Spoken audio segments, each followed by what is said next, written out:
That's a little better. All right. So, why are you so wiggle, camera? Stop wiggle. No wiggle. Please. No wiggle. All right. Hello. We are all set up, I think, to learn Stargrave today. I don't know why my camera's wiggling so much. Please stop. Stop. Stop. Like, for real. Stop.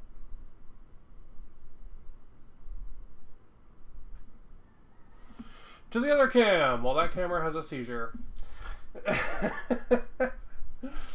So, today we are all set up to try out Stargrave for the first time. So last Sunday, we got this together, which is our rule sheet for our captain and first mate. Hold on. Changing it. There we go. Okay. So this is the rule sheet for our captain and first mate. And we got all these together. We got all these stats and stuff together, and then we put together our first 4 team members for the first scenario of solo play for Quarantine 37.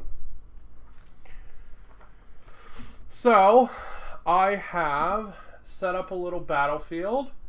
My idea is that I've got this sort of big camera here for when I'm doing stuff like moving things around and rolling dice and stuff like that.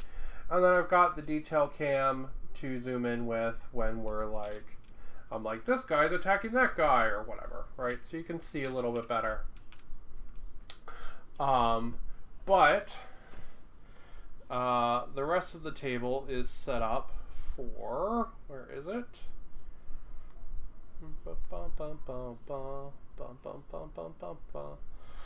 For the first scenario of Chapter 5, going solo.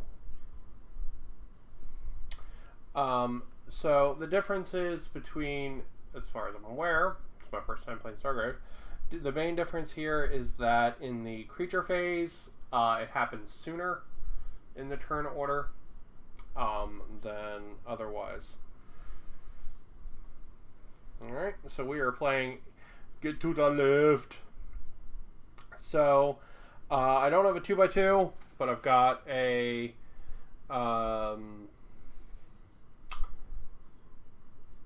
30 by 46. I have the 1,000 point incursion match, or 1,000 point incursion board set up with all my Necromunda terrain on it. This is usually just the size I play Necromunda on, so I kind of set it up like I would there.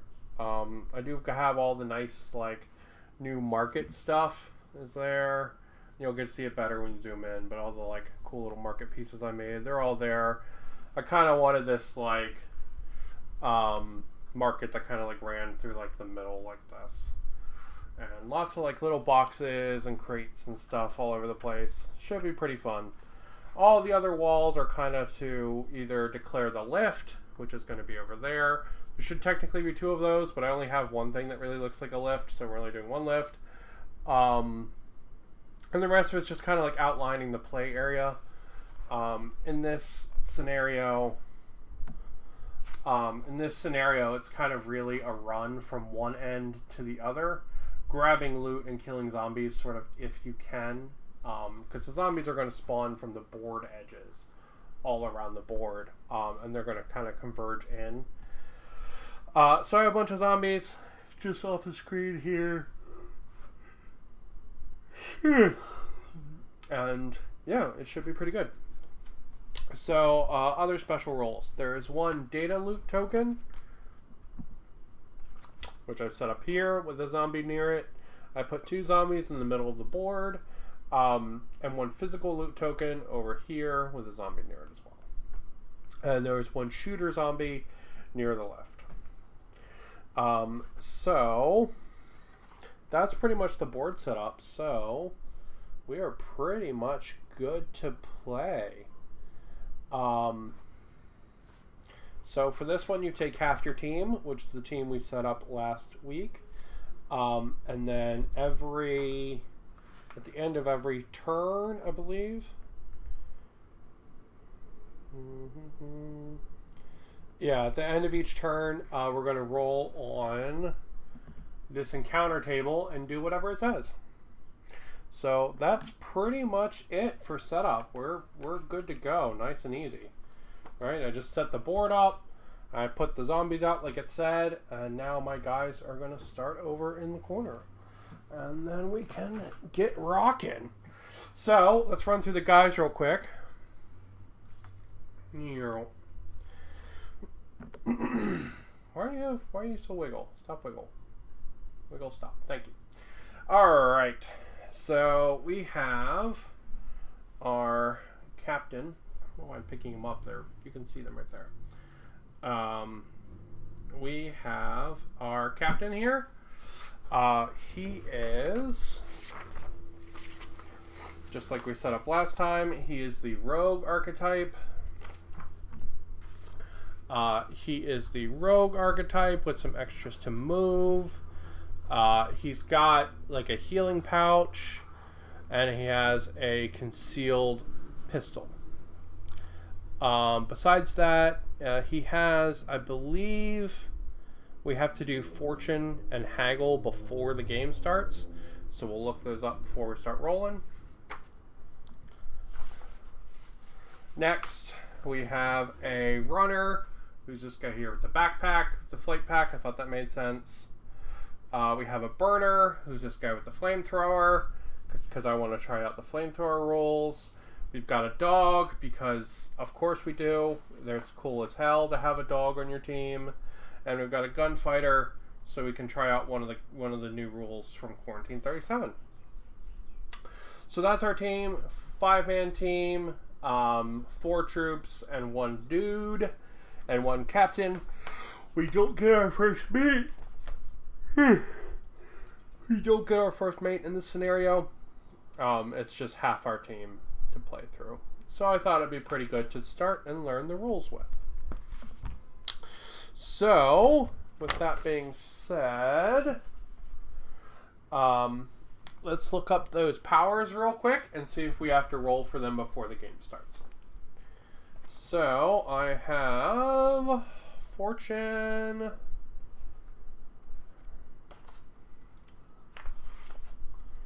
Alright. Place a fortune token next to either the figure or your crew, next to the figure's entry.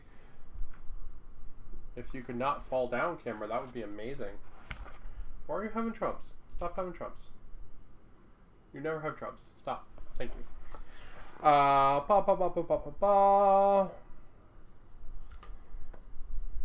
Okay, and this is basically on an activation of 12. They get to have a free reroll token at any time. Alright, so we're going to do that. That sounds good to me. Alright, so big gray dice. That's going to be the dice for my guys. And these dice there for the bad guys. Alright, big gray dice. I need an activation power of 12. I got an 11. I can expend a life point to get that to work. So I think I'm actually going to do that. No. We're not going to waste life on the first roll of the game. Alright, and the other power that I have, haggle, right there, that requires you'd actually be selling something. We're not selling anything yet, so we'll do that one later. Alright, so... Apologies.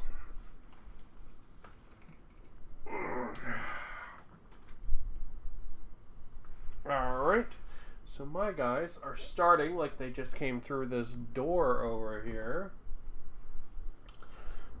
Captain and the runner are going to be in the lead. And then Flamethrower guy. Because conceptually, this makes sense to me for them to, like, be entering the market. Alright, they're here.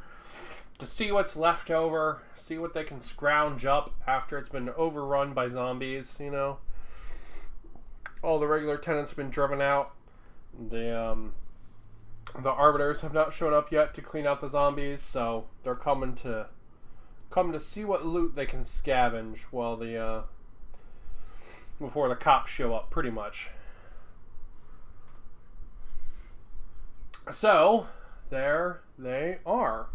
All right, so they're set up. The table is all set up. We are good to play now. Maybe like 20 minutes, but besides that, it's pretty darn cool. All right, so to the book, to the wall. How them zombies crawl. All right, setting up the table, placing loot table, tokens, and we are into the phases. First up is the captain phase. The player activates their captain and up to 3 soldiers of their choice that started the phase within 3 inches of the line of sight of the captain. With these figures in any order, the captain doesn't have to activate first. The second player then activates their captain, yada yada yada. Right. We don't have a second player playing forever alone here. Alright. So we're going to go ahead and we're going to activate our captain. Let's look at rules for movement.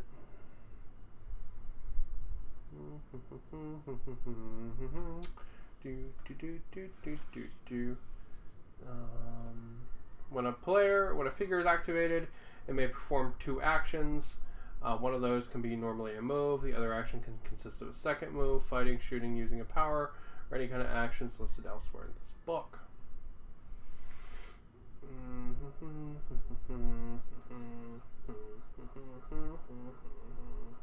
Alright, cool. So, we're good. Okay. Alright. Okay, so I need a ruler.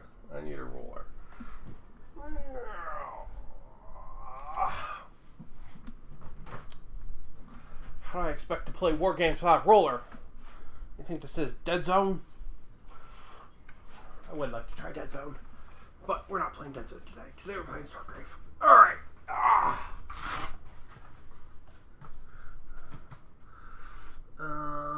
Where's my nice SM Battle Reports ruler? Where did it go? Where did I put it? Fuck. I had a really nice measuring widget that SM Battle Reports gave me, and I cannot find it.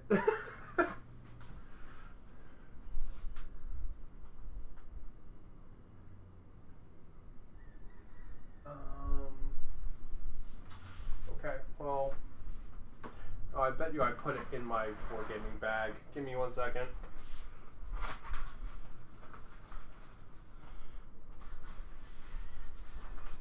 Yep, there it is.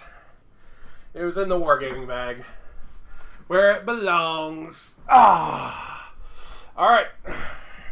So, we have the ever wonderful Clear Roller of Greatness, GW.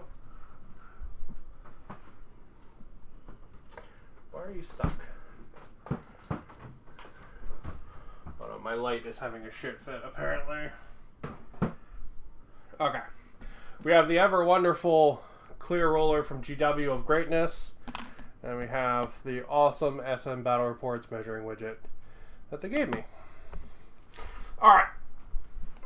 So, I can activate 3 guys within 3 inches of my captain. So I think I should do that, because that makes sense to me. So let's figure out where 3 inches he is here on this thing. Okay, 3 inches is there. Cool. Alright, sweet. Okay, 3 inches. So, yeah, it's basically anyone I want. Alright, so I'm going to activate the dog first, and he's going to do 2 moves. So if we look at the dog stat, he's got a move of 8. So, oh, perfect. This is actually 8. All right, so we're going to measure that out.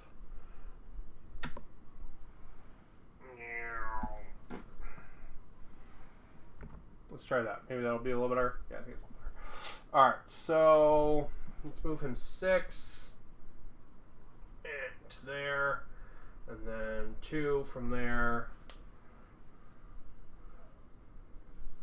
and that puts our doggy here, and then he's got another move of 8. So, if we move him another 8, we're just going to put him right into the fray, which could be a problem. Because he could get mauled by zombies. But he's also a robotic cyber Doberman from hell. So the idea that he wouldn't, like, just run into, like, the battle zone doesn't make sense. So he's just running into the battle zone. Alright. So next I'm going to choose to move my captain. Does the 3 include the captain, or is the 3 the captain plus 3? Because that's kind of crazy if that's true. Up to 3 soldiers. Oh, okay, shit.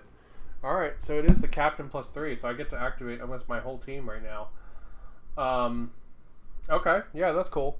Alright, so the captain's going to move. He's got a move of 7. So we'll 7 him up as well.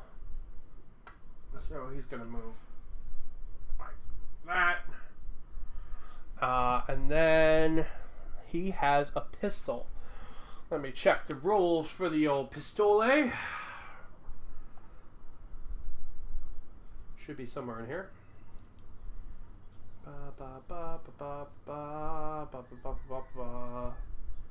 Is there like a cheat sheet with pistol rules somewhere maybe?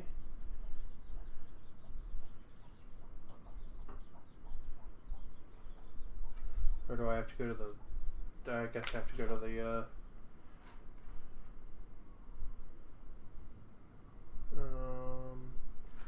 I guess I have to go to the thing. Oh no, there's a cheat sheet for pistol. Okay. The cheat sheet is on page 172 of the core rulebook. It is a quick reference. I think there's actually a nicer one in Quarantine 37, but I don't have it up. So, alright, pistol. Maximum range, 10 inches. Okay, are we within 10 inches? Yes. Let's see. There's no damage modifier on pistol. 10 inches, 1 gear slot. Okay. Alright, shooting. The shooter checks the range and line of sight. Yep, you can see that zombie. The shooter makes a shooting roll. Can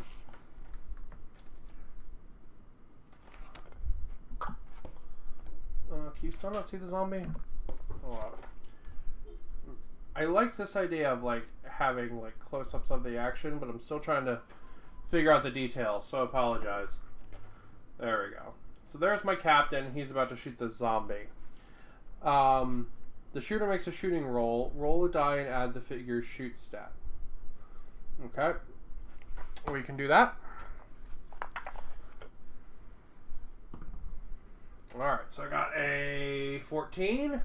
My captain's shooting is +3, so that makes that 17. The target makes a combat roll. Okay. Green dice for zombos. He rolled a 1, which I think is a critical failure. Alright. Determine the winner by comparing the shooter stat to the target's combat roll. Highest wins. Target is the winner or scores are equal. The attack mixes. If the shooter is the winner, any damage modifiers to the shooting roll. Subtract the opponent's armor from this total. Apply any damage multipliers. If the total is greater than 0, the total takes 4 more points of damage or more. They're stunned. Okay, so that means that I have 16 plus the pistol doesn't have any additional damage. 16 plus, and then I need to see what this armor stat for a zombie is. So let's check that. I should have made a nice cheat sheet for the zombies. I will do that when I play more games. I'll have cheat cards for the zombies. All right, let's see. There's like a bestiary in the back, if I remember right. Piercer rounds, shock maul, bestiary, zombies. It's for a bloater zombie, plague zombie. Alright, he's got an armor of 10, and he's got 10 life. So that means he's going to take 6 points of damage. That's really nice and easy to do. I need dice to account for that. Give me a moment.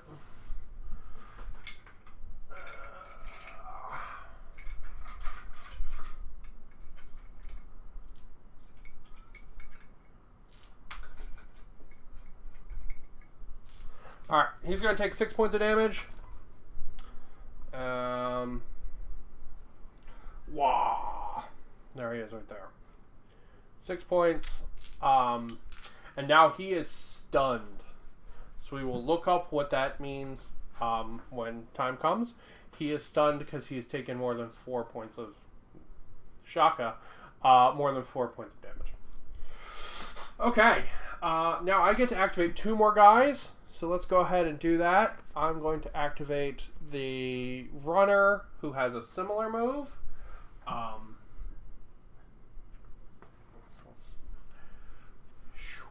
He'll be on screen in a moment. He's going to go here, and then he's going to go pretty much right up next to the dog. He's going to go right there.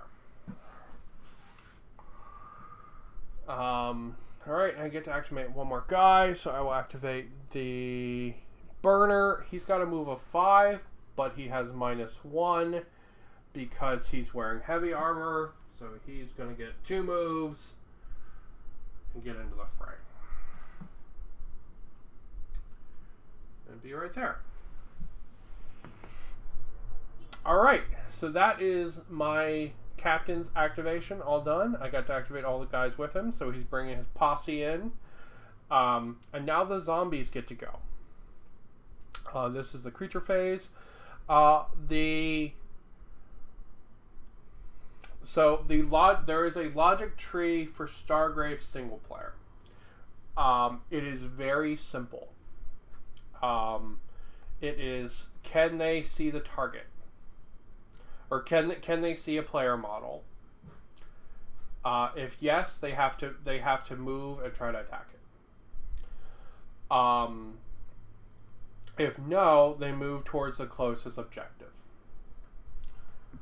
So the shooter zombie I have back here is going to count basically as like being like not alerted, and he's just going to stay where he is because he's closest to the objective. Right? This lift here. That's the objective.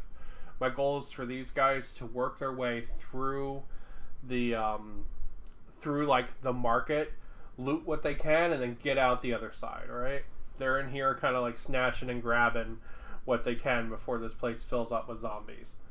So he's going to stay where he is because he's by the objective.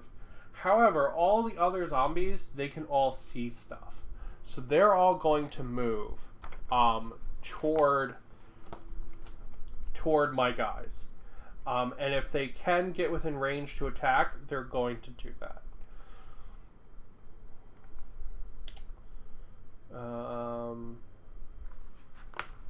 Give me 1 second. Give me 1 second.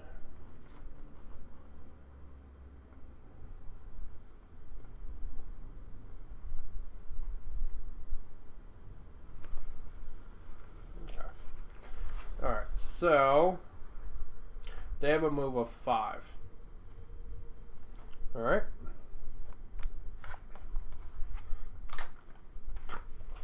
Okay, so let's measure up some zombos. Okay, so the guys that are just under my portrait, none of them are going to be able to get within range, but they're going to be able to move to snap into combat range. So that guy's going to force combat there.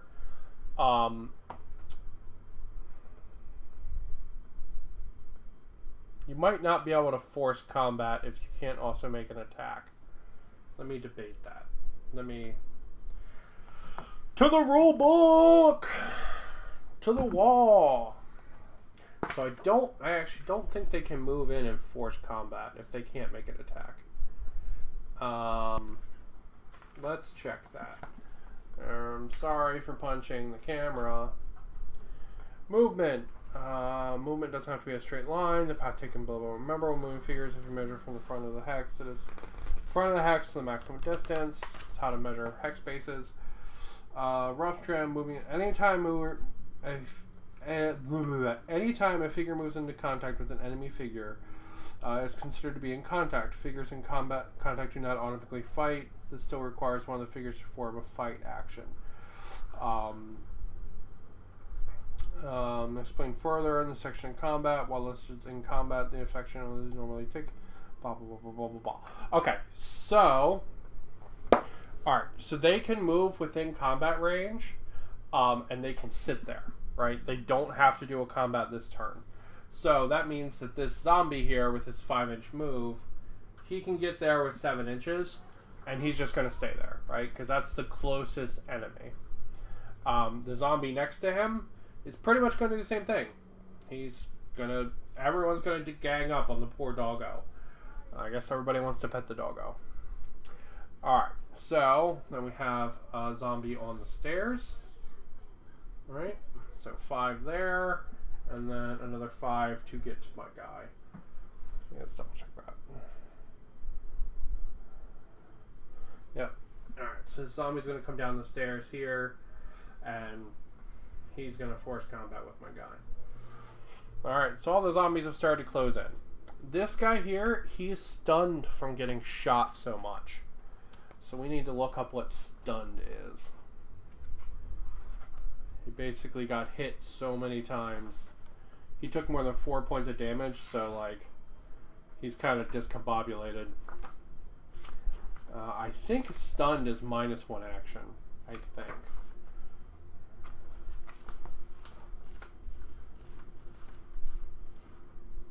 It's probably in the cheat sheet on 172. Oh. Okay, I've been screwing this up. When you choose to make a second move as your action, you only get half the distance. We'll keep that in mind for the rest of the game.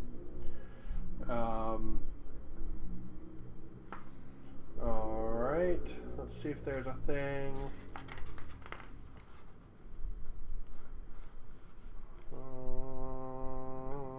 Forcing combat, climbing.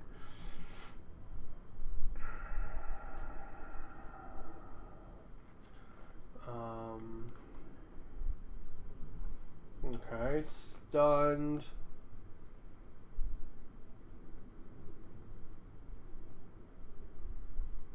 You get bonuses if something was stunned. But what does stun do to the target? It's got to do something. It's got to.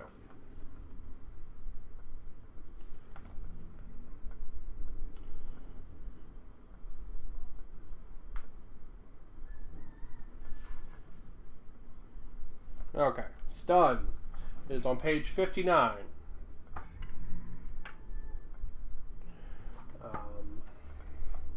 Whenever a target takes 4 or more points of damage from a single shooting attack, including flamethrower grenade attacks, becomes stunned. Essentially, the figure has been badly hit by the attack, or has collapsed. Mark this figure as stunned, either with a token or some sort, or by placing the figure on its side. Since the stunned figure is doing off its effort to use cover, it receives +2 bonus to fight rolls against shooting attacks. The next time this figure activates, remove the token or stand the figure back up. It is no longer stunned, but receives a maximum of 1 action during this activation. Okay. Alright, so he's no longer going to be stunned, but he only gets one activation. Unfortunately, that is just to move into combat. So, there he goes, into combat. So yeah, my guys kind of got ganged up on really hard there. They probably should have hung back a little bit more, but it's cool. It's cool. So my remaining guy now gets to activate.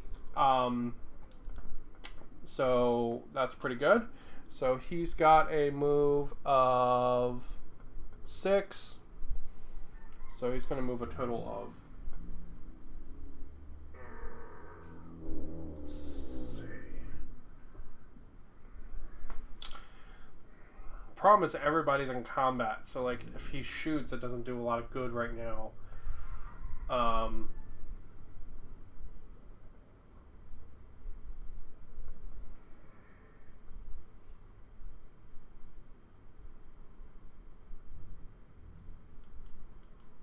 Alright, we'll just move him up with everybody else.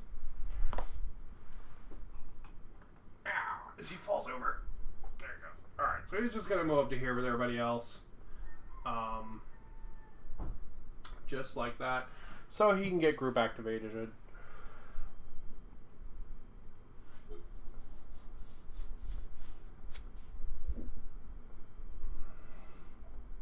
Okay, so that is the end of all of the activations. Now I believe we roll on the encounter table and see what happens. Alright, so here is our encounter table. Let's do a roll and see what we get. We got 15. What is 15? Place two plague zombies at the same random point along the table edge. Okay, let's figure out what edge they're on. 1, 2, 3, 4. I rolled a 6, so that doesn't much help. All right, we'll disqualify this edge because that's when my belly's on. So we'll be like 1, 2, 3, 4, 5, 6, and we'll put them wherever else they land. All right, so 2. We're gonna put them on that edge. 2 plague zombies coming up. Take you and you. Okay, 2 plague zombies over here. They're pretty much back where my guys started. So I guess some zombies got behind them and they're sneaking in now. Alright, so then we go into the next turn, I believe. Alright, so my captain should get to go. And he, again, is going to group activate. Or not group activate. He's going to do his activation of people around him. Unfortunately, he does not get to activate. No, the dog's within 3. Yeah. Doesn't have to be wholly within. It's still within. So he's going to activate the dog and the 2 guys behind him. The dog is going to do...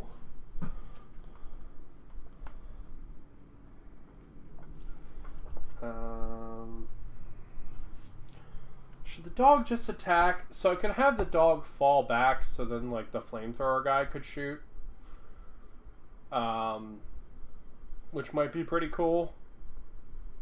That might be a good idea. So let's see.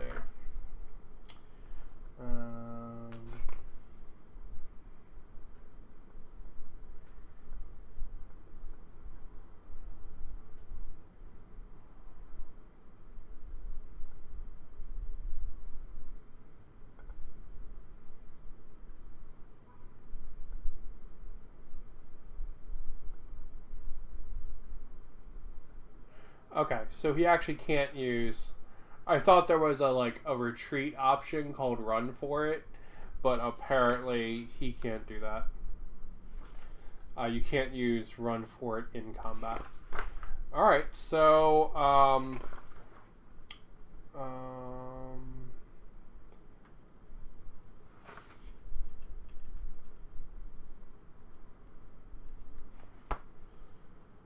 okay. Let's figure out how this works in combat. So I think if I understand these rules correct, I can't just do 2 attacks the way I could in Warcry. So I think I just get to...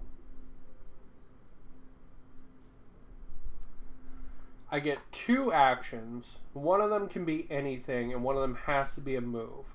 But the first one doesn't have to be the move. So, that means that I can attack, and then potentially if I kill things, move away. So, we're going to go ahead and we're going to do that. We're going to do a fight. This is our first time doing a fight. Both things make a combat roll, and then we determine if there are any bonuses on it. So it works just like shooting, except if their roll is higher, they actually do damage to me. Okay, all right. So roll for Mr. Doggo. He's going to attack the fat zombie. He's got a 10. Shit.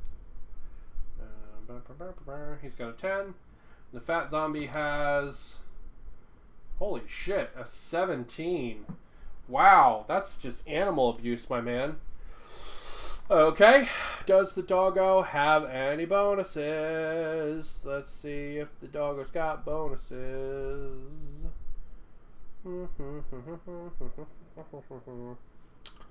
Let's see.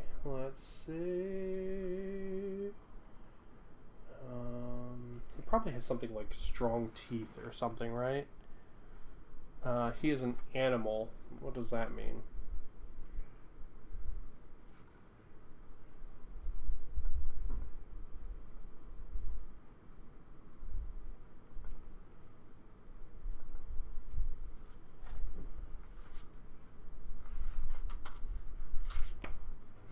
Hold up. Sorry, there's so much digging through the rules, but we're figuring it out. That's the point of learning together. Let's figure out what animal means. Special rules.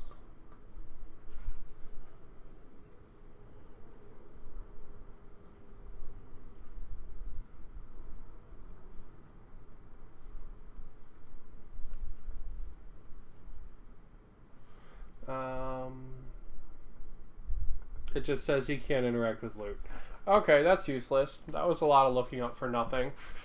Okay, so 17 versus 10. My dog has an 8 armor. And he has +1 to fight. So that's 11 plus 17. What do the zombies have for fighting? Let's see. The zombies have +1 to fight. So his armor is going to cancel out this attack. So we have 17 plus 1 becomes 18. Right. We have that. So that's a difference of 7.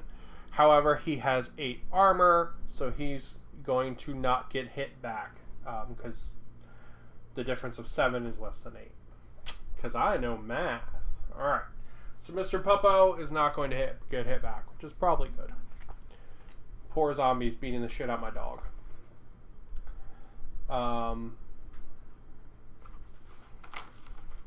It's really neat how the damage works there, because it's like the combination of the two.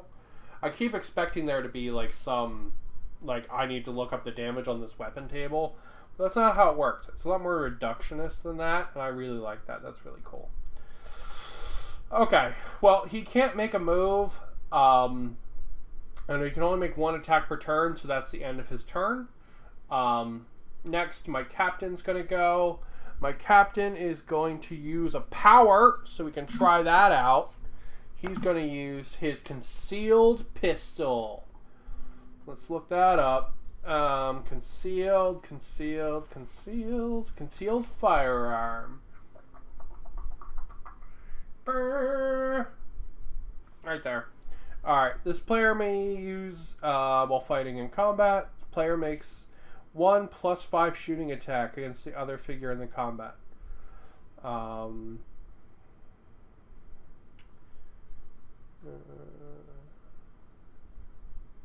Alright, and it automatically pushes people back and stuns them. So my guy is going to take 1 point of damage because this attack has a strain of 1. I guess because he's like, I don't know, fumbling to pull out his like super gun, his like secret gun, which in this case is the shotgun on his back. Then we're going to roll a dice for activation for it. We got a 19. Hells yeah. Alright, so that goes off. Plus it has +5. Okay, now the enemy gets to make a thing. So they rolled a 10. They have +1 to their fight, so this becomes 11.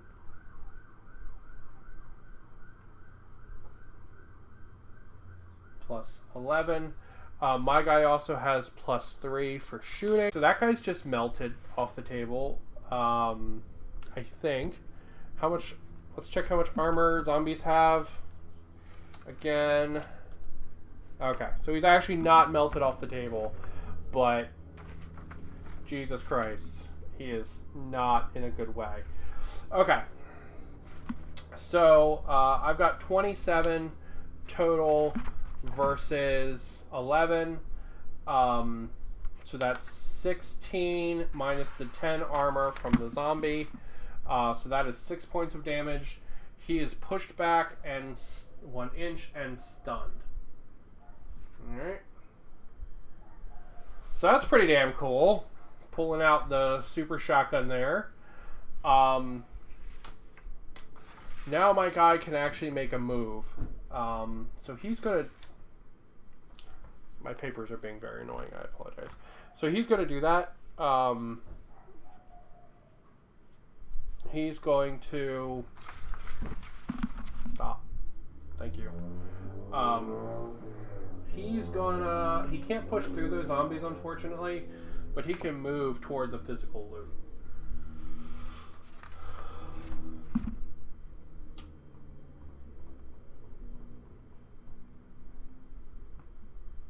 So that's what he's gonna do. So he's gonna move over here. Alright. And that is the end of his activation. So let's activate the Flamethrower guy next. So I need to get a Flamethrower Template. 1 second. Flamethrower Template. Oh!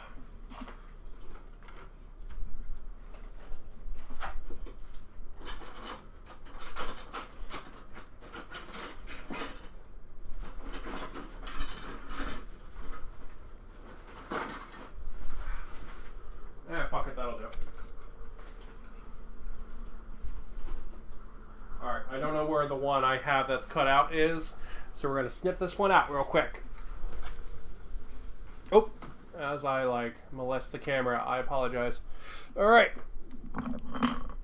Ugh. There we go. See, this is why we learn things together. Right? We learn, if we have a guy with a flamethrower in our team, we should have the Flamethrower Template ready. Right? That's what we learn.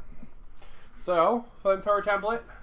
This is the one from Necromunda. I think it's pretty much the same size as the one in the book. So, we're going to use this one. Because it's cool. It's a cool... fiery. It's got a cool little fire graphic on it and stuff. It's pretty rad.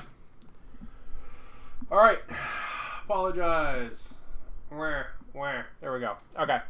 Alright. Flamethrower guy. He's going to attack this way so that he burns the living hell out that zombie. Alright. So, let's look up the rules for a flamethrower. I think it's just... you don't target, you just use the thing, but we will double check. Flamethrower.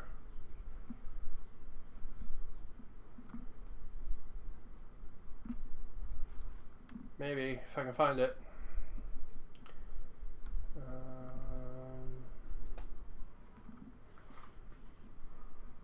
Is it in the shooting section? Hold on, let's check the quick thing. Flamethrower.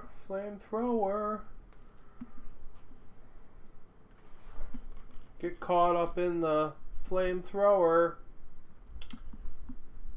Ba ba ba ba ba.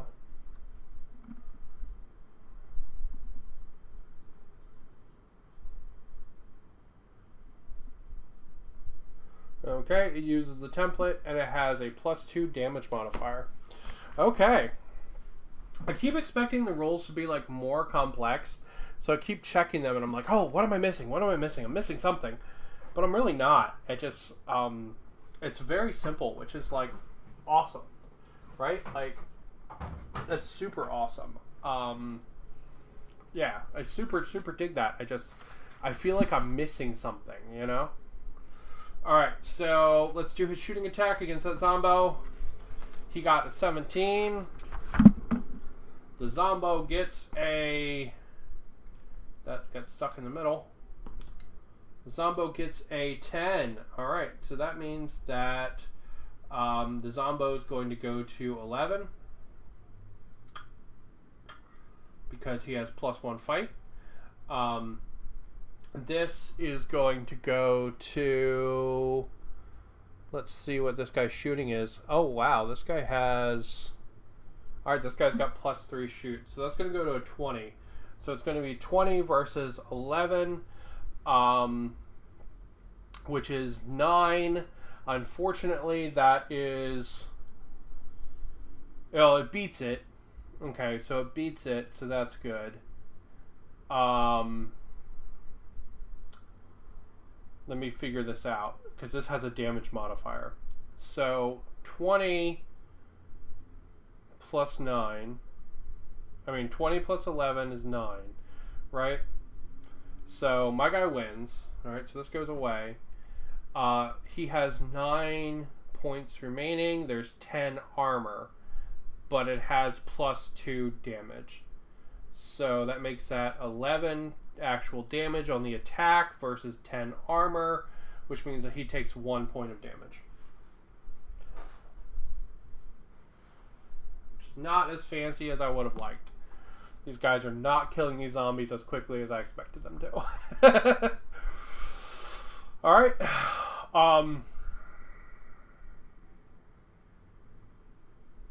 Well, next I guess he's just going to make a move, and he's just going to move like that.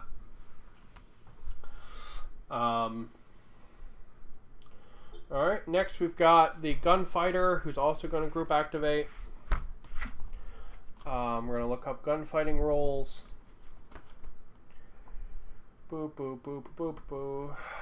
Ba, ba, ba, ba.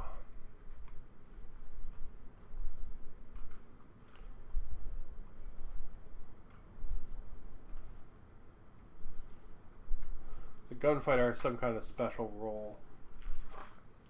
Because he's got something called 2 pistols and a trait called 2 Gunfighter.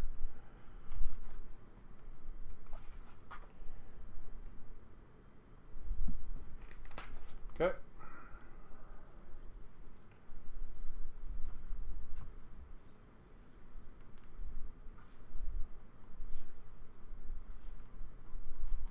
I'm assuming it means he gets to shoot with both of his pistols, but...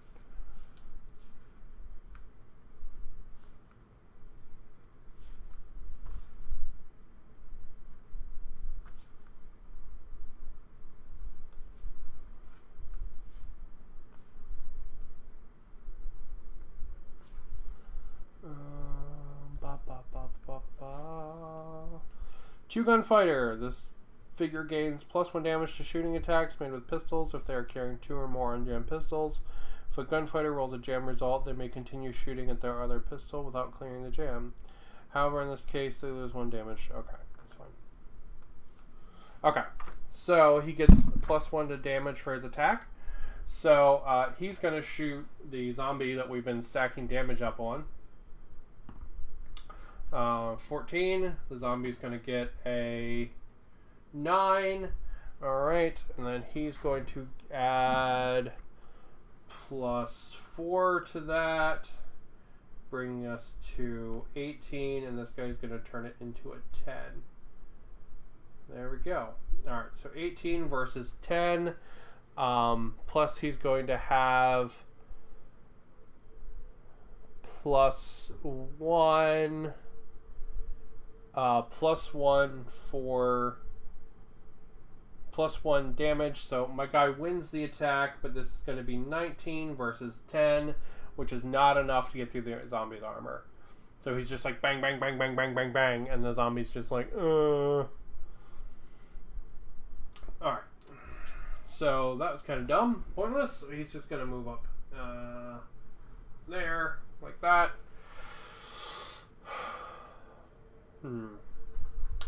Okay, and that's the end of my guys' activations. Man, the like high armor on the zombies is tough. That's super tough.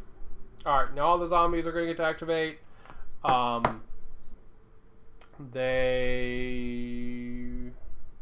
Yeah, so let's see what we got. Guy in the back is staying where he is. He's good as he is.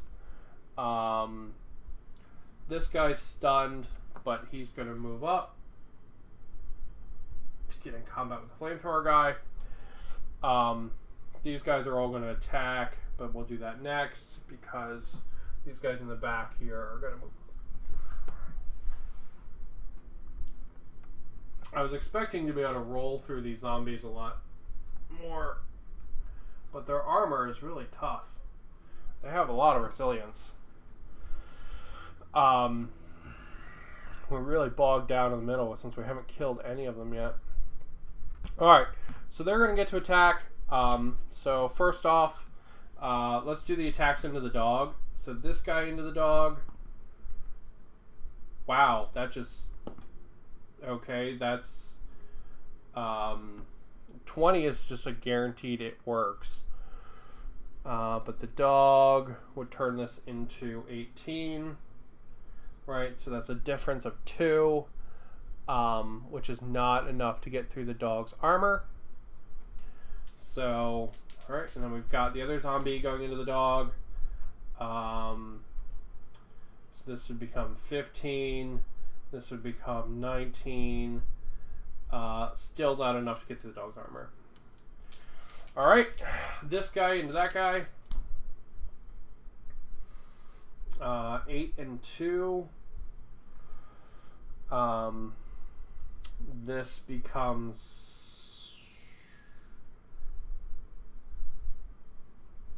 what the fuck is the 3 on this? Come on.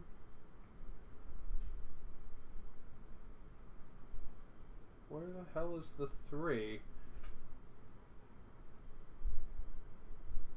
There it is. Alright, so that becomes 3. This becomes...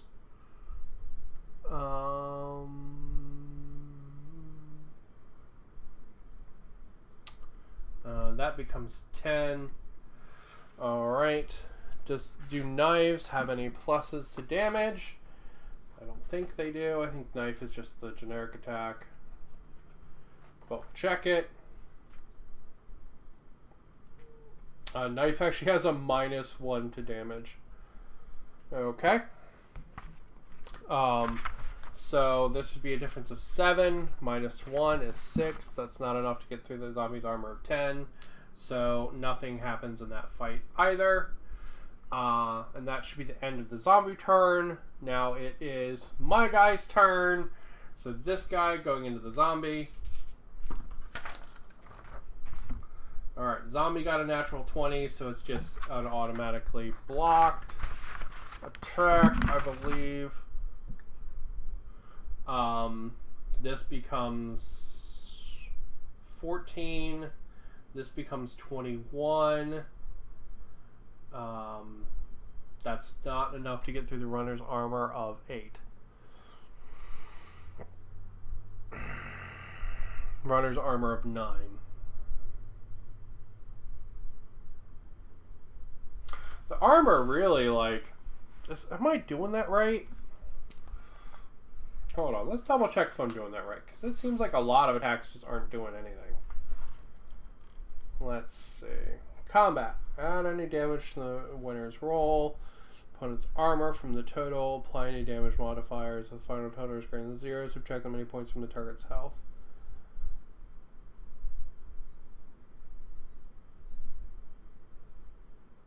Oh, okay. My guys can also force himself out of combat. Okay.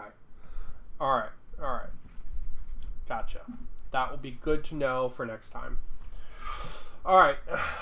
So lots and lots and lots of combats there, but no...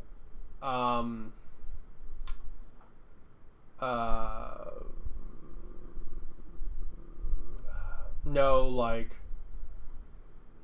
I don't know, winners, I guess. So that's a little rough. But that's the end of turn 2. So we should be going now into turn 3. I'm going to activate my captain. And that guy's outside of range. So we'll do these 3. So my captain's going to move over to the physical loot. Just so we can try to get one of these things open. And then he's going to try to open the physical loot. Now, I haven't done this yet. Let's check that rule out.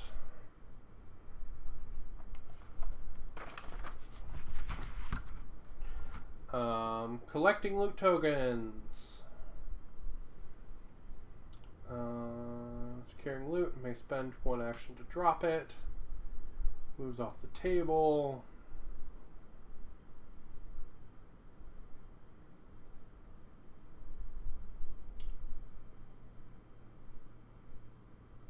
Okay, so it is a will roll with a target number of 14. Okay, so we can do that.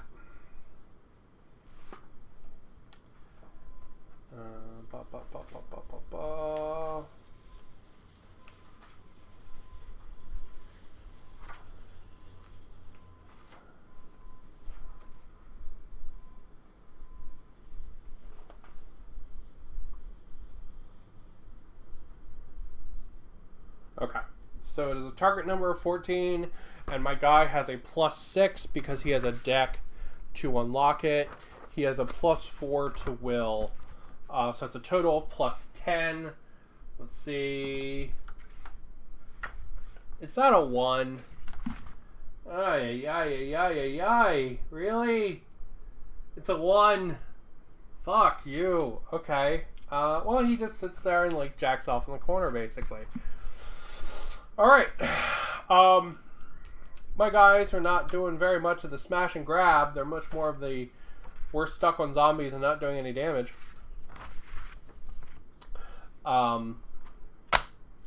So let's do some attacks, I guess.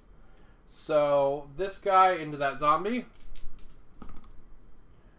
The zombie actually wins there.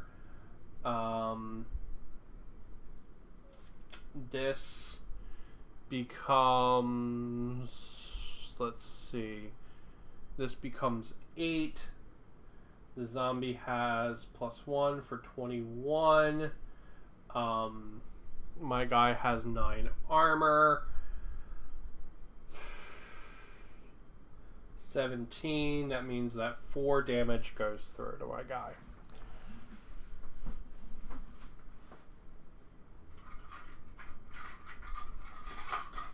One second.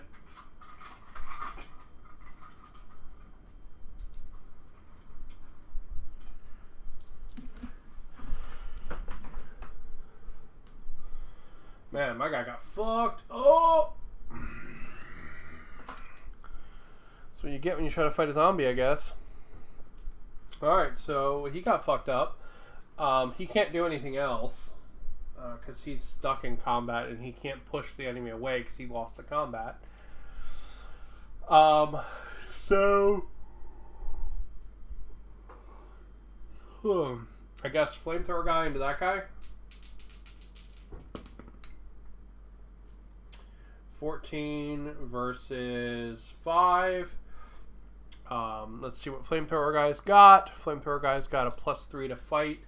So this becomes 17. This becomes 6, which goes through for the 10, which is a 1 point of damage.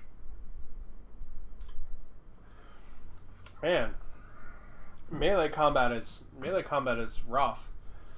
My guys are not prepared for melee combat. Alright, so Doggo going into this guy, or no, going into the fat guy. That's an equal roll. It's not going to be enough to do through the combat or through the armor, but Doggo's at least going to push him back. Okay. Interesting. My guys are kind of fucking screwed. They're kind of really screwed. They're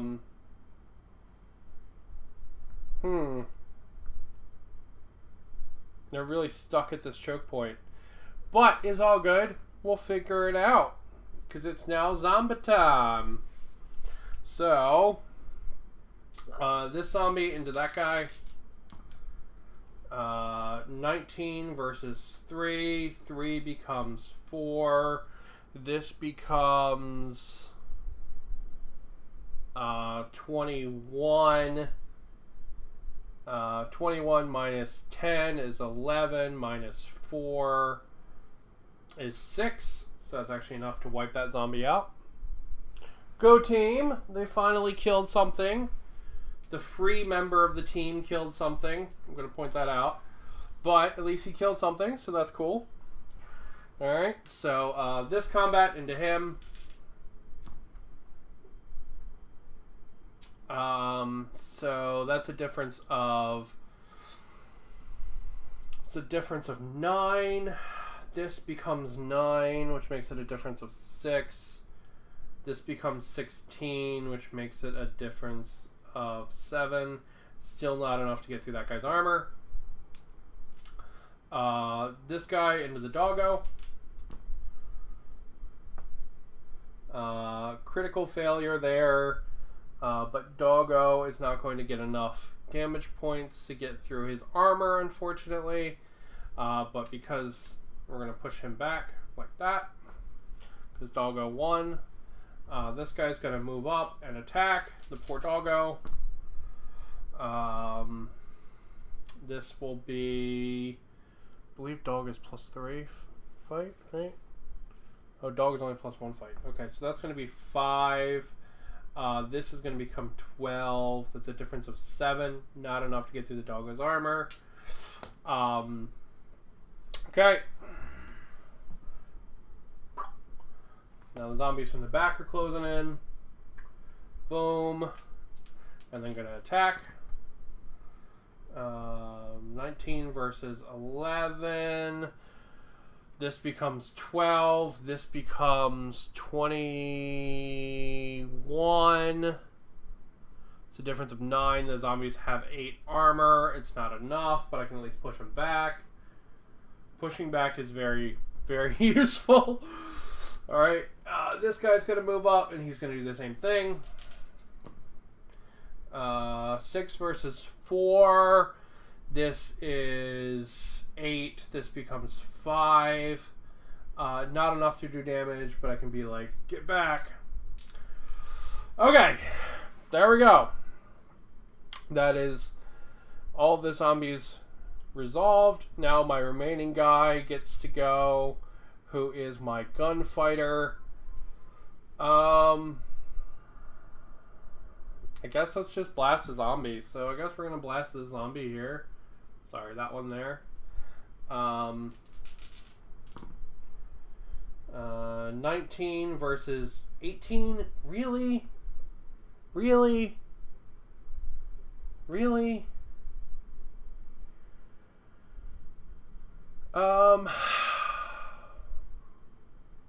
Alright, we need to get out of this clump.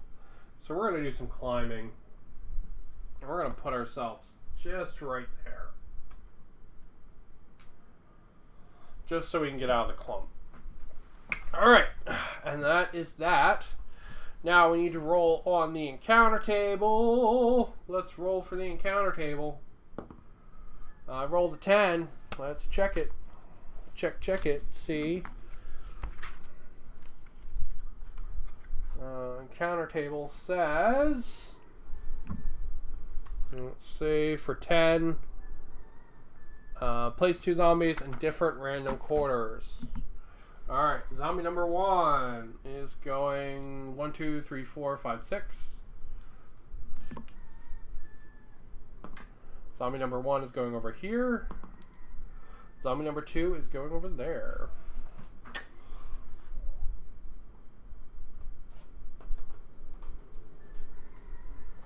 Alright. There's one. We'll put the other one back here because that makes more thematic sense. Okay. Alright. And then we are into turn 4. We're not doing a whole lot against the zombies, I'm not going to lie. They have a lot of armor. 10 points of armor is a lot. But it's all good. We can get it figured out. So my captain's going to activate. However, the pisser is that he's not within 3 inches of anybody no, he's not within 3 inches of anybody to group activate. Which is a real pain in the ass. But he's going to try to unlock this again with plus 10. He's going to try to unlock that data tone. How are you finding Stargrave? This is the first time I've ever played. It's pretty cool. The dice system is very, very, very simple, which is awesome. I'm really liking that. However, these zombies have a lot of armor. And there's a stronger emphasis on shooting than I expected. I expected melee to my guys have like a bunch of pluses and stuff to melee. That's not the case. They're much more shooting than melee. So these zombies are kind of screwing us up really bad. We got stuck in this like big cluster here. I just have had really bad rolls because the zombies have so much armor. But we're going to try to unlock this data loot token, or this physical loot token, I'm sorry. We're going to try to unlock this physical loot token down here for my captain. We're going to punch that guy over. So that's a 20. So that's unlocked. So he now has a piece of loot. We're going to swap that to the damage dice. We can remember he has loot. I mean, there's like 10 minis on the table. You know, we can remember he has the loot. He doesn't need a token for it. So he unlocked the loot. Now he's going to move. He's got 7 move. So he's going to start hauling ass so he can clear the elevator. That's his goal. So he's going to be -1 to move because he's carrying a piece of physical loot. So that is something we need to consider there. So he's going to wind up over here by these crates. Alright. Now, unfortunately, nobody got to activate with him. So everybody else is in this big old slog. Everybody else is right there in that slog. And he was out of range to activate his team. He kind of had left his boys behind like a douche. But so that means I don't get any activations. So this guy's nicety of getting to push everybody back is not going to pay dividends, unfortunately. So the zombies get to go now. So this zombie into him. 18 versus 13. That's a difference of 5. This becomes 20. This becomes 14. That's a difference of 6. It's still not enough to get through the zombie's armor. However, I can push that fucker back. And be like, get out of here, bitch. Like that. Alright. This zombie into the doggo. 15 versus 8. The dog turns that into 16. The zombie turns that into 9. That's a difference of what? 7. Not enough to get through the armor. I can still push him back though. That's pretty good. Alright. This guy. Move up with my poor runner who's been getting beat to hell. So, and then he's going to attack. So 12 versus 10. It's not going to be enough to get through his armor. This guy, he's going to move up to my poor runner and attack. 19 versus 16. Plus he's going to get a +1 because he has a buddy. See my belly and my beard too much. And then that one. I need to find something better to do with the big cam. But this is my streaming. I was actually supposed to do this last week, and my streaming setup actually fell completely apart. Because I had a wall-mounted thing for my laptop here, because this is my laptop you're looking at. It fell out of the wall and like smashed my hobby desk. Like just shit went everywhere. So last week, that's why we made teams last week. So that's why we made this cheat sheet. So I made that together on the stream as well. I went through the book on how to make a team and stuff like that. Yeah, so, and this is my first time trying it out with this. This is a little wiggly, but that's just because my belly's big and it touches the table. Alright, so let's see. This guy went, he couldn't do shit. This guy gets to go and see what he can do. Alright, so he's going to get combat pluses as well. My guy rolled a 20, so he automatically fails. So, fuck it. Get out of here, Zombo. Go away. Alright. This guy still can't see anybody, and neither can that guy. So the far away guy is going to actually move towards the objective. So he's going to do a move and a half, and he's just going to move up here because he's sort of moving towards the objective, which is what they really should do when they can't see anybody, right? That's what it says in the single player rules. You know, move your guys towards the objective. So when they can't see anybody. Alright, so now it's my turn. For everybody that's not my captain, I am half debating just lighting all my guys on fire with the flamethrower guy, but we're not going to do that. Maybe we'll do that. We'll see. Okay, so... The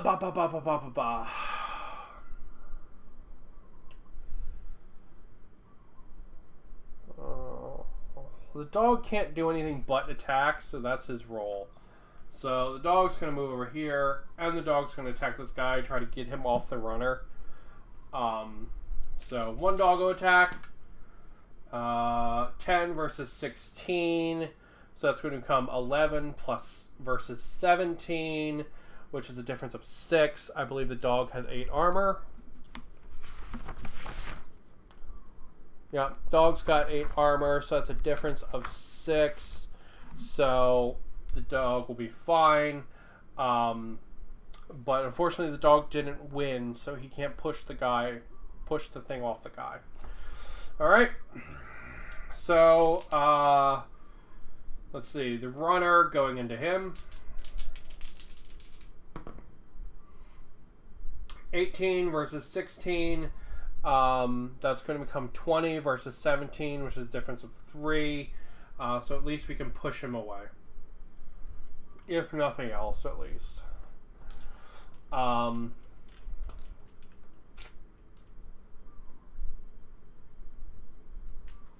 Let's see. Oh, what's the move on the dual gunner? Dual gunner's got a 6-inch move. Alright, so you know what? We're going to do this. We're going to move him over to the data token. He unfortunately doesn't have a deck to pick it. But he's at least going to get over to it. Do I want him to try to loot it? Or do I want him to shoot at something?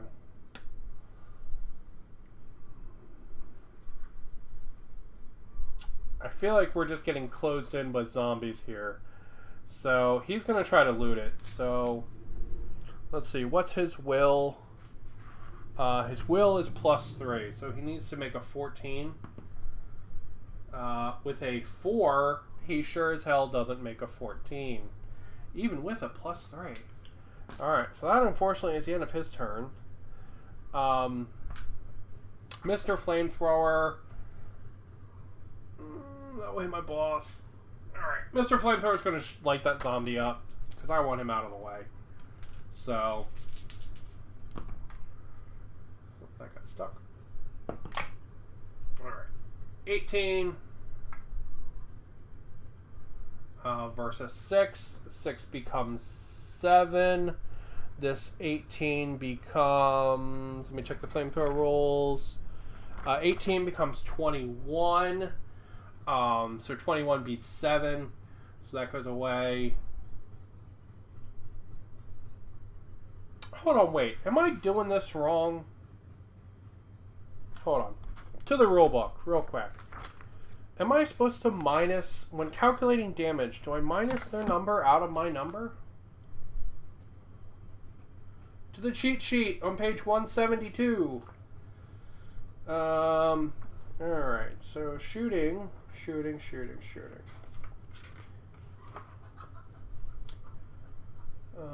Okay. The shooter checks range and line of sight. Yep, we did that. The shooter makes a shooting roll. Roll a die and add the figure's shooting stat. Target makes a combat roll. Roll a die and add its fight stat. Determine the winner by comparing the shooter's rolls to the target rolls. If the target is the winner or scores are equal, the attack misses. Okay, the shooter is the winner. Add any damage modifiers to the shooting roll. Subtract the opponent's armor from this roll. Holy shit, I've been doing it wrong the whole time. This is why we learn things together. Okay, I've been doing this wrong the entire time. Well, shit. Well, the more you know. Okay, so what I've been doing is I've been taking my roll and their roll and subtracting them out from each other, and then using that to calculate damage. So for in this instance, I would have 12, and then I would minus out the armor from that 12. That's not how you do it, okay?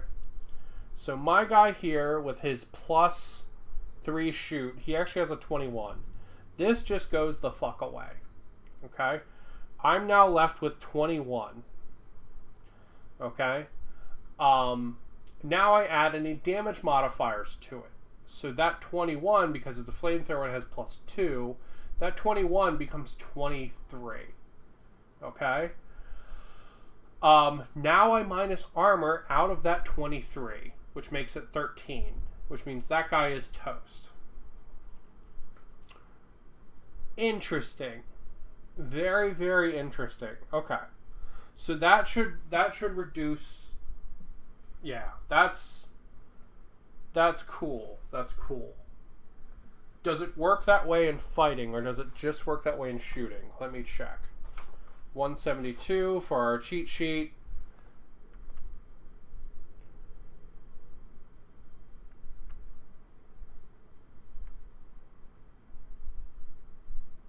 Yeah, it works the same way in combat. Okay, that's really cool. All right, so that's really cool. So this opposing dice roll off is actually just for if the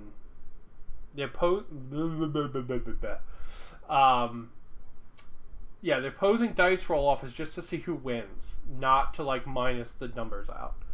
Played a whole night of Frostgrave playing the spellcaster rules wrong. Death to the zombies. Yes, I agree. Death to the zombies. Now stop wiggling. Now we should hopefully be able to actually kill things.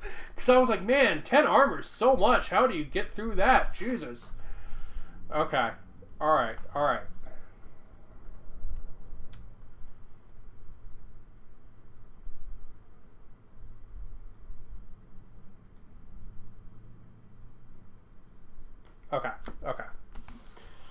Alright. Cool. So, I learned.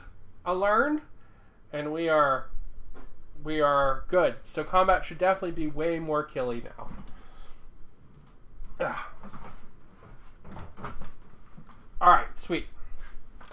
Okay, unfortunately, that's my last guy to activate.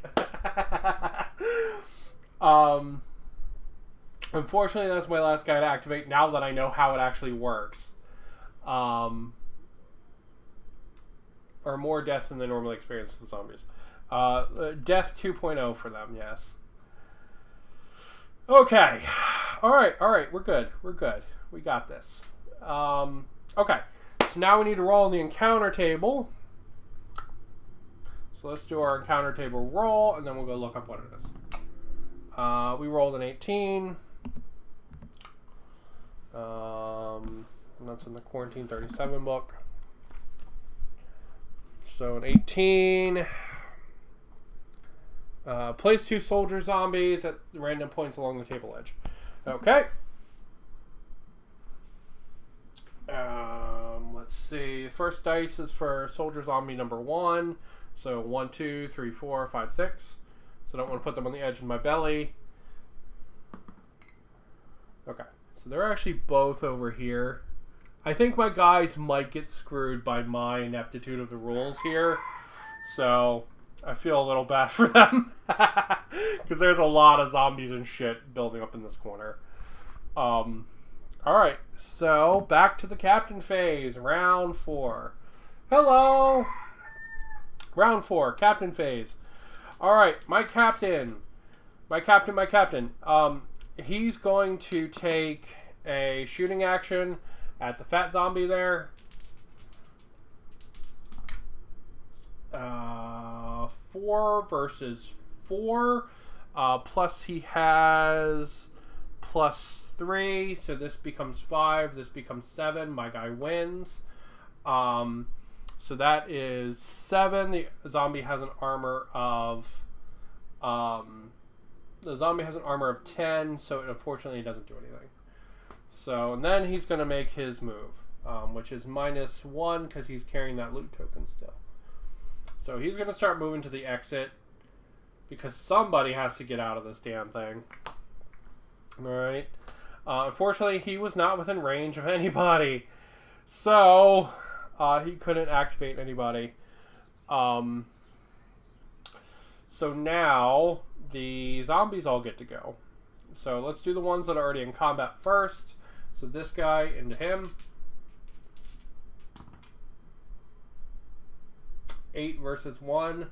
My guy wins. He gets +2 to this to make it 10. Right? Is it +2 or is it +3? This matters. +2. Okay. So he doesn't get to do any damage, but he gets to push him back at least. Alright. Fat zombie. And then he's going to attack the dog. Wow, with a natural 20. Okay. I'm sorry, Mr. Dog. You might not survive this. The dog has an armor of 8. So, holy shit. Yeah, that's going to kill my dog. Because that leaves me with 12 when I have a thing of 10. So, unfortunately, that kills the doggo. I'm sorry, Mr. Doggo. You would have killed so many zombies earlier if I had just known the rules, my friend. Alright, this guy's going to move up and he's going to attack my guy here.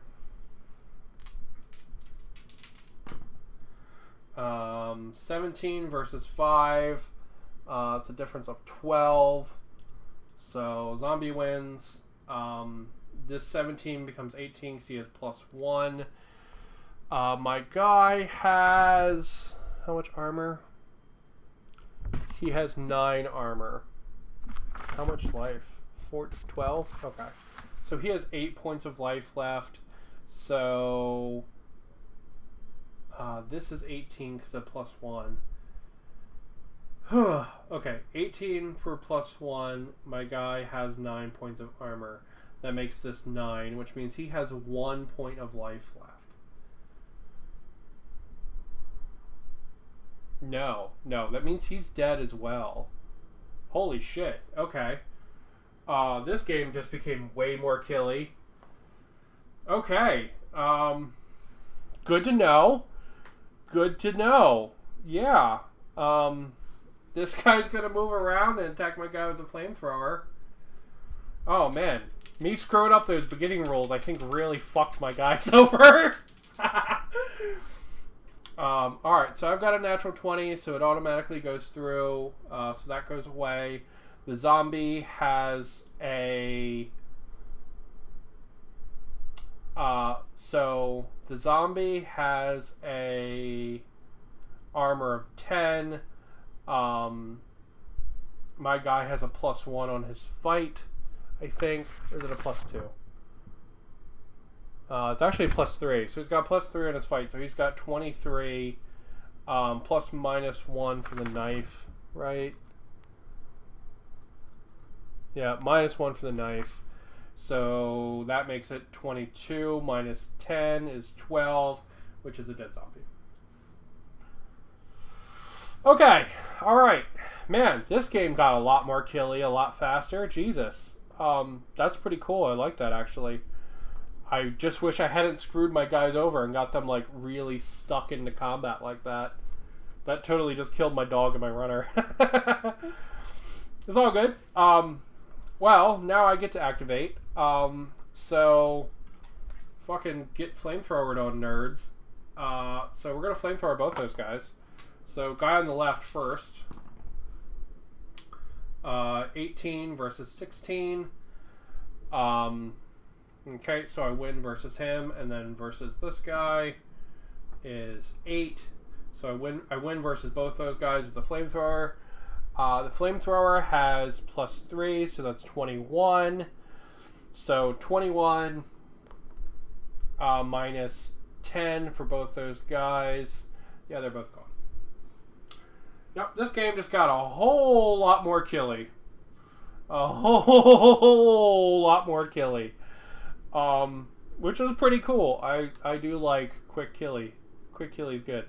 Alright, so that was his shooting. He's going to move now. He's got to move 6, maybe 5. He's got to move a 5. -1 because of heavy armor. So, he's not going to move very far, but... Oh, man. Alright. That would have been really nice to know from the beginning, so my guys wouldn't have got so locked in. But, it's all good. Alright, so this guy's going to try to unlock that. He needs a 14. He has, I believe, +3 to will. He gets a 17, so he has the physical data loot, or the digital data loot. And then he's going to start hauling ass out of there. Yeah, he's going to pretty much be able to get to the edge here. And then next turn, he'll be able to jump down. Alright. Well, this game got a lot more killy. That's pretty cool. It also means that there's a lot less math, which is really nice. Because I was like, man, okay, so this minus this plus this. Yeah, that means there's a lot less math, which is really nice. So that's pretty cool. I like that a lot. That makes the like single dice system really, really cool. Like super cool. I like that. Because it's just really reductionist. It's interesting because when Alpha Strike does the reductionist single dice system, I don't like it as much. But it's really cool here. I wonder if I should give Alpha Strike another go. Anyway, different brains. We're focused. Okay, so that's my guys. They have both the loot tokens. That guy's got the physical loot. That guy's got the digital loot. And they're starting to haul ass. So now we need to do encounter table.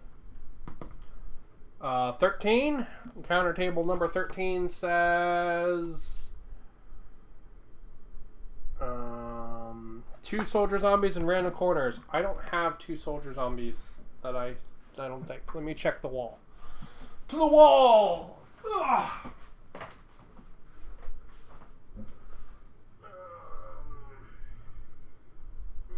Do I have anybody with anything that's like a gun? You've got an axe. That's close enough. We've got some kind of pipe weapon. Alright.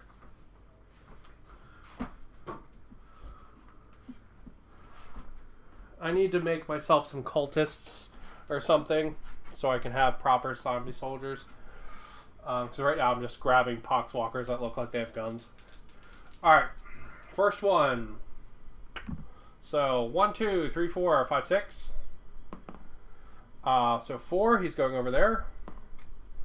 And the other one is 5, so he's going to... Holy shit, there's like a wall of gunfire over there. Oh my god. So near the exit, there is now 4 soldier zombies and 1 regular zombie that my guys are walking into. Owl. Big owl. Game? Or is this a burner crew for learning with? Probably a combination of the both. I'm going to look at the post-game rules. Because this game went on a lot longer than I thought. Because I messed up those first, 4 turns and made it way longer. I'm going to look at the post-game rules. I don't know if I'm going to apply them. I think I might hold off on that because I screwed the rules up so bad. But, we're learning. We're trying to figure things out. I'll definitely be using these guys again, and these stats again, while I get the hang of it. Maybe we'll start a proper campaign thing, maybe next week or something. Maybe we'll count this time. I don't know. We're gonna look at the post game rules and see what happens, and just so we can play with them and see what they do. Okay. All right. So we got our zombies down. So it's my turn now. My captain is going to move his distance. If he does that, will he actually be able to shoot anything? He moves to there. He's got 10. Yeah, he'll be able to shoot something. Alright. He is going to move himself into the gunfires, though. But there's no way to do that with how the zombies went. So, with how the zombies have placed on the board, there is unfortunately no way to, move him toward the objective without hey. Yeah. Hold up. 1 second. Soup. No, that's not helpful. That's the wrong button to hit. That's what that is. That's the wrong button to hit.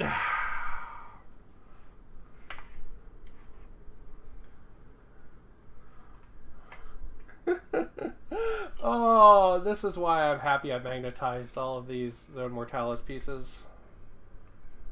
So when you drop your camera on them. There we go. Okay, that's the zombie, firing squad that's waiting on the other side here. 1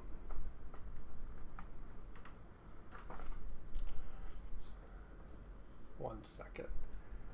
I am trying to... There we go. That's a little better. We'll do that for now. It's a little bit better. Okay. Stop. Thank you. Okay.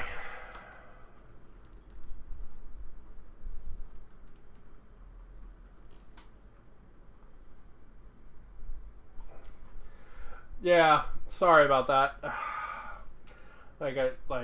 This is not normally how I do. It's all new camera setup, so we're figuring it out as we go. That's what we're doing. This is friends learning games and figuring it out. Alright, where were we? I don't remember. Okay, so my guy's gonna move up and he's gonna have to shoot because he can't really do anything else. So he might as well at least get 1 shot off before all hell rains down on him. So 1 shot into the zombie back there.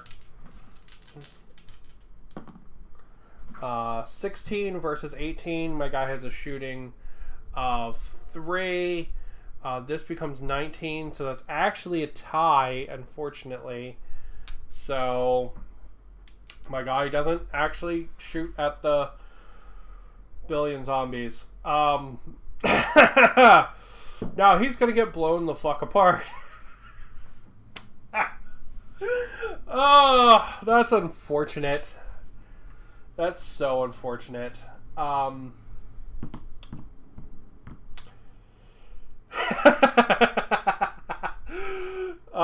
that's super super unfortunate. Okay.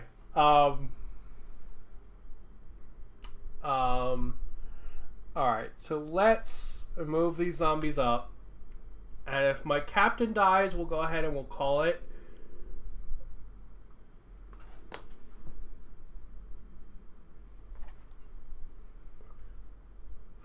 Alright, so the first one, shooting into my captain.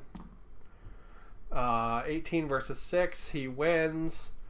Let's check the shooting stats for the shooter zombie.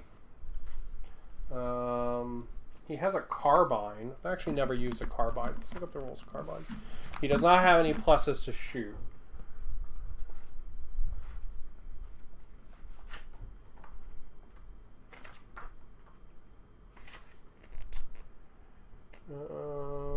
Carbine doesn't have any damage modifiers or anything like that.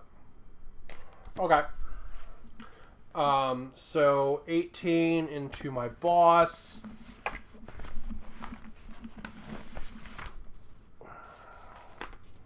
My boss has 10 armor, so that means he's going to take 8 points of damage.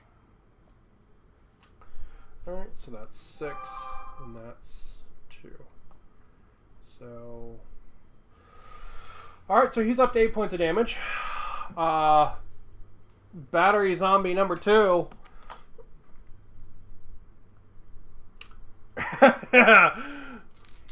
I'm going to say it's pretty safe to say that my boss is just going to get blown apart here. 16 versus... Oh, 1. Critical failure. Nice. Okay.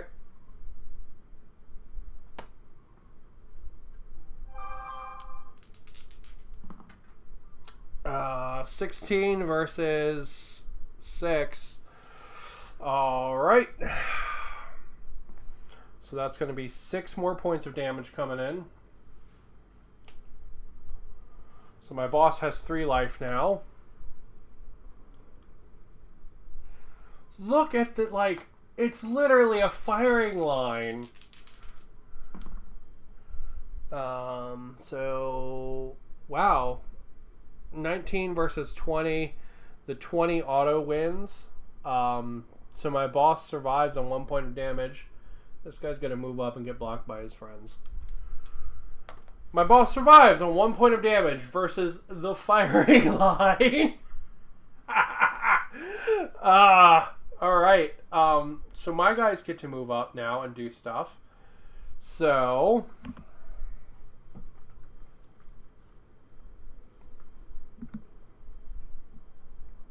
Alright, 1 second.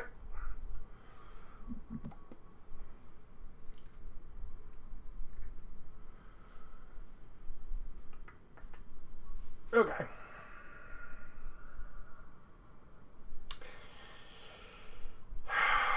My flamethrower guy could, in theory, nuke all of them. Alright, so flamethrower guy, right, he's got 5 points of movement, right? So if he could get there... If he could get a little extra further, he could light them on fire. But I don't think my captain... Cover of White Dwarf. Yes, it's... This is very much, I think, a last stand because of the shooting gallery. My captain survived on one miracle roll. Plague zombies in random corners. Well, 1, 2, 3, 4, 5, 6. First one is a 4. Second one is a 3. They're both back there.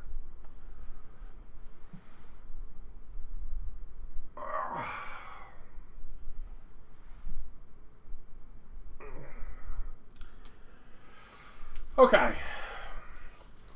So we are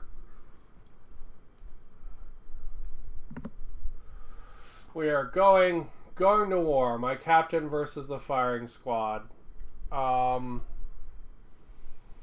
think the flamethrower might be really clutch here. I think he might be super clutch.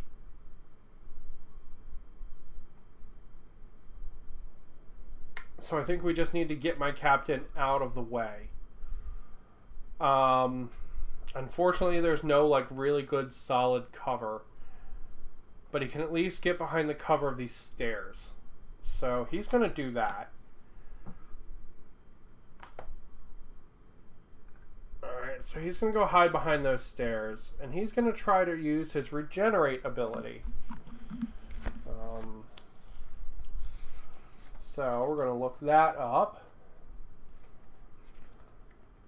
Because otherwise he's going to potentially kill one of the zombies with shooting and then just get blown apart. And if he can hold out long enough for the flamethrower to come in, we might actually be able to win this.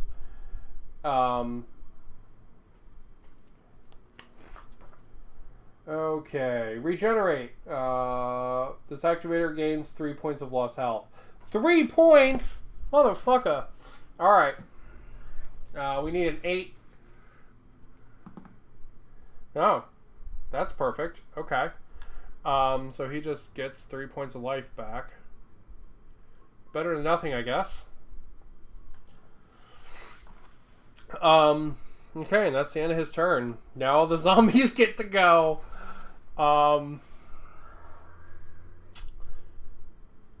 Should that staircase count as line of sight blocking? I would normally say no.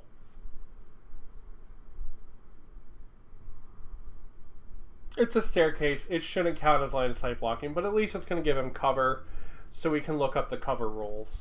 So, zombie number 1, we'll move him up a little bit, and then we can look up the cover rules and learn those, which is pretty cool. So, let's check out cover, see how that works. Because I know there's cover that's not just line of sight.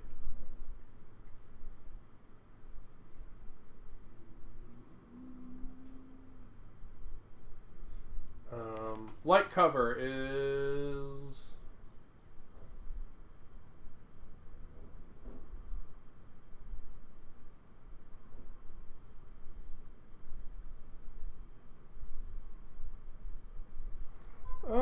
yeah, we'll say that's heavy cover.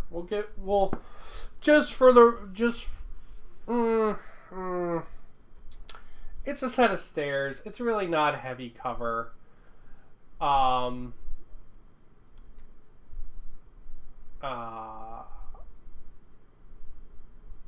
We'll say it's light cover, right? So he's gonna get a +2 to his fight. Yeah, just command the dice and say you need an 8 and you get an 8. I know, right? It was like perfect. Okay, so zombie number 1's shooting into my boss. This is... My boss is going to get a +3 from his fight and then another +2 from the cover. So that one doesn't do anything. Next zombo.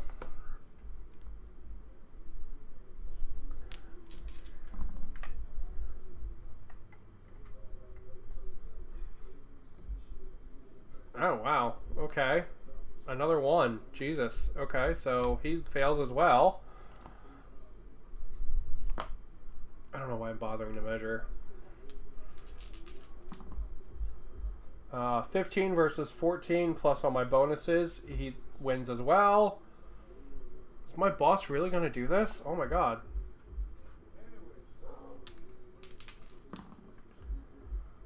Yes, he survived another volley of the shooting.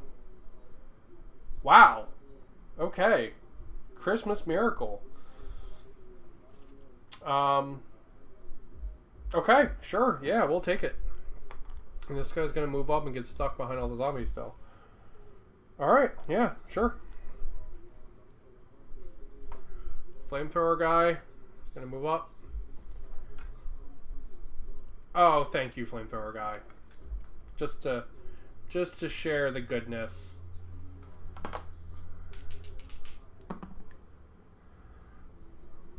Alright, so he wins versus the first guy. He wins versus the second guy. He wins versus the third guy. He wins versus the fourth guy. And he wins versus the last guy. So this is 19 plus 3 for his shooting, plus 2 So this is 24. Each one of those zombies has 10 armor. So Mr. Flamethrower just killed the entire gun line.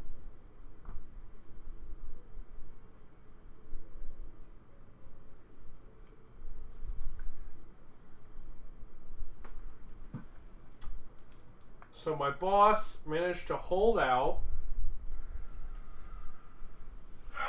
and Mr. Flamethrower killed the entire gun line.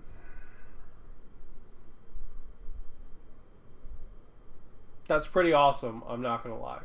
That's pretty damn cool. Alright, so in interest of time, we will call the game there so we can look at the post-game stuff. Alright? Because I want to take a look at the post-game stuff, and I think I am set to watch the new Boba Fett show with some friends in like 20 minutes. So we're going to take a look at the post-game stuff. We're going to say that they made it off the table with both pieces of loot. These 3 survived, the other 2 did not. So we're going to see what happens there. So let's check out post-game after the credits. What happens? So, ba ba ba ba ba ba.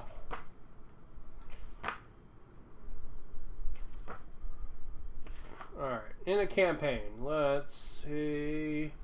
Injury or death. For soldiers, a simple process. Roll a d20 on the survival table. And we see what happens. Okay, so for Mr. Doggo. Wow. Man. Why are you not focusing, camera? Come on. Come on. You're being dumb. Stop it. Come on. Is it because you hit the thing? Is your lens dirty? The lens might be dirty. I need to fix that. Okay, so Mr. Doggo is dead. And the free runner makes a full recovery. Okay. Well, that sucks. So where do I get a flamethrower? I know, right? It literally killed 5 guys. Yeah, this game is way killier than I thought it was in the first couple rounds. Yes, that's a face camera. Good job.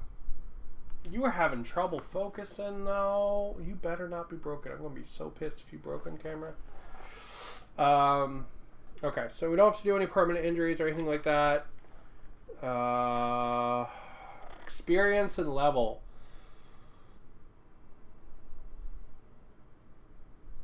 Okay. So,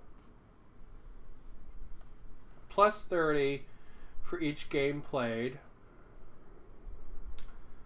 Plus 30 for everybody that died.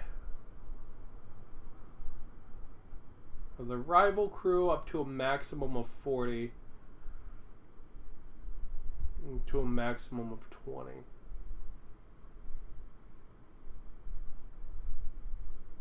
Okay, so let's calculate it out. Let's do it, team. We're going to do it all. Okay. So, 30 for playing a game, and then 30 for each one of my guys that died. So that's 90. And then got off the table with 2 data tokens, so that's another 40. So that's 130. My captain cast 1 power, so that's 140. And then we killed at least 20 points worth of guys. So plus 160 experience. Alright. Levels, I need to figure those out still. Alright, let's do loot. In one-off games, loot is only used to determine the winner. In a campaign, however, loot is a crucial element to progression. Okay. So we roll on the loot table for each loot token that we got off. There's a different table for each one. Alright, so for the piece of physical loot we got off, we got a 2. D20 times 10 credits. So 160 credits. Well, at least that pays for the dog. Alright, and the second thing is a 14, which is an advanced technology, table 1. Now, do we get to just pick something off of there? Or is it random? Oh, it's random. Okay. So now we roll a d20 on the advanced technology table. We get a 6, which is a light armor with energy shielding.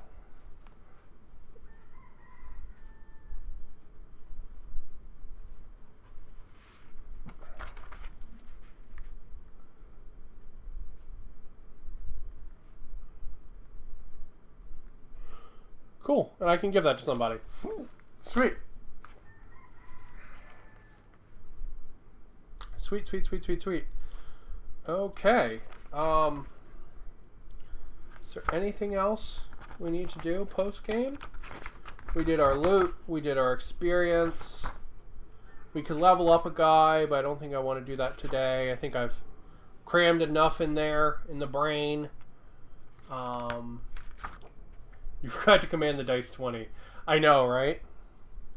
Well, to be honest, I'm actually pretty happy with the credits. I think the credits are like a failure option, but I'm actually really happy with them because my dog died, so now I can buy a new dog. Because having a dog on the team is important to me. Even though the dog is kind of useless. Okay, I can choose to improve my ship. I don't have enough credits for that. Okay, I think that's everything post-game. I think next time I could do some shopping if I wanted. I need to look up the shopping rules. But I think I have to call it to go watch Boba Fett, hopefully with some friends. But yeah, so I'll do a little bit of shopping, see if I can... I probably really don't have enough credits for anything, to be honest. Because I only... Hold on, wait. Is there a credit bonus for beating the scenario? Let's check. There usually is, I think. Right? If you play the scenario, you usually get something for playing it. Not just what you got off the table with.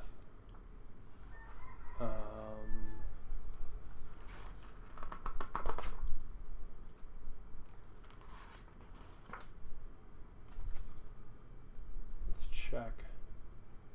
Okay, to the left.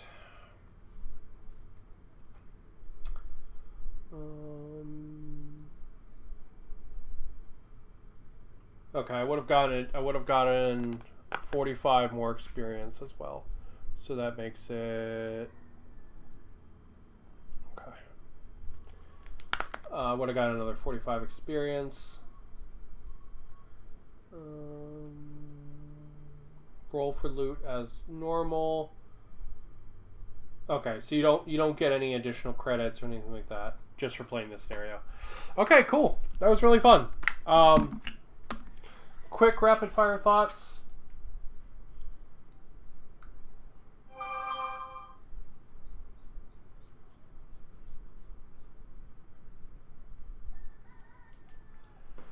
All right, so I got a couple minutes, so we're good. Thanks for the stream. Nice to see some Stargrave action. I need to get a game and soon myself. Enjoy your Star Wars goodness tonight. Thank you. Yeah, thank you for coming. Stargrave is pretty cool. Initial game thoughts. I'm pretty impressed, to be honest.